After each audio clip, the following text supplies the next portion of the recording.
Face à l'augmentation continue du parc automobile en Côte d'Ivoire et l'émission de fumée polluant dans l'air, le ministère de l'Environnement, de la Salubrité urbaine et du Développement durable, à travers sa direction de la qualité de l'environnement et de la prévention des risques en collaboration avec le Programme des Nations Unies pour l'environnement, initie un projet carburant propre pour des véhicules efficaces. Le projet vise à réduire la quantité de soufre dans le carburant. Nous avons fait une réunion sous-régionale au niveau des pays de la CEDEAO ici à Abidjan sur la réduction du soufre dans le carburant. Et il s'est agi de dire à chaque pays, au sortir de cette réunion, de mettre en place une stratégie nationale pour réduire le soufre dans le carburant.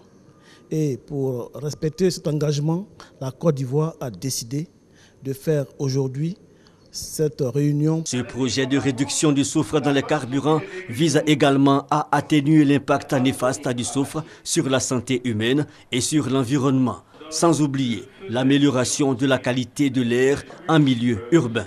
Une initiative saluée par les experts de l'environnement de la Côte d'Ivoire et de la sous-région. Un carburant trop chargé en soufre émet beaucoup plus de polluants, de particules dans l'atmosphère.